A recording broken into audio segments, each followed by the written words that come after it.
Year 2. Last week we started talking about the artist Henri Matisse and his painting style called Fauvism. So remember last week we spoke about how in Fauvism you use colours to represent things like emotions usually and feelings. So that means that most of the time paintings that are done in the Fauvist style are not real looking. They're not very realistic, and the colours in particular are not very realistic.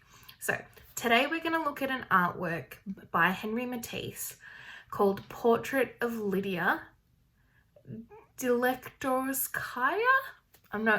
I'll put the title here for you because I don't think I can really say that last name. Delectorskaya.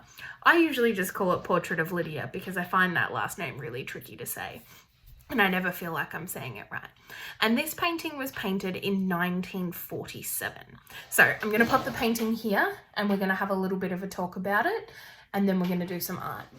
So this Portrait of Lydia uses lots of really bright colours. Okay.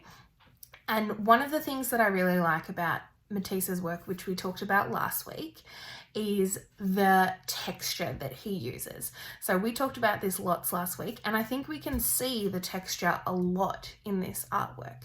We can see where all of his brush strokes are. We can see that there's lots of different lines and textures and patterns, and that's one thing that I really enjoy about his artwork. One of the other things that I find really interesting about this artwork is that the colours are not even a little bit real. They're very, very unrealistic, these ones, which I like. It's fun. So one more thing that we talked about last week is that really dark outline that we see that Henri Matisse uses in a lot of his paintings. So this one's got a black outline. And something else that we've noticed that he does as well is that sometimes his paintings look real but are not real colours. Like Henri Matisse's self-portrait from last week, that one looked really real. It looked like a real person. Whereas when we compare the Portrait of Lydia to his self-portrait with a striped shirt from last week, this actual face doesn't look very realistic. So he's used a lot more shapes in this one. So we can see he's got organic and geometric shapes in there. Your job today is going to be to make your own version of the Portrait of Lydia.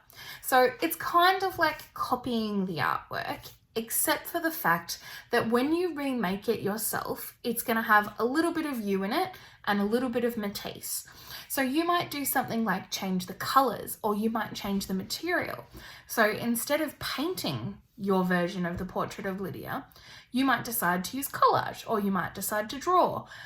You could change the colours, you could use different shapes. It's up to you how you remake this artwork. So like I said, this is going to be your own version of the Portrait of Lydia. So we're being inspired by Henri Matisse and we're taking some of his ideas and then we're twisting it and making it our own as well.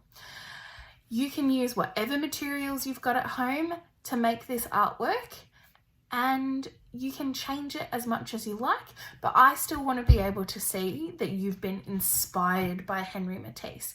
So there's going to be some things that are going to be the same. It might be the same shape, it might be the same color, it might be the same material, but I want to be able to recognize that you've been looking at this artwork, Portrait of Lydia. All right, have a go. Try and make your own version of it. Remember, you can collage, you can paint, you can draw whatever you've got at home to remake this portrait in your own way. Little bit of Matisse, little bit of you. Have fun. Also, I forgot to mention, I'm going to pop the Portrait of Lydia on its own little picture at the end of this video so that you can have a look at it while you're working, so that you can reference back to it and use it as your inspiration. So what I'm going to do is I'm going to put it at the end, and if you want to be able to look at that picture while you're redrawing it or painting it or being inspired by it, however you are, you can click pause and you can keep that little picture there for you to have a look at while you're working. Okay, have fun.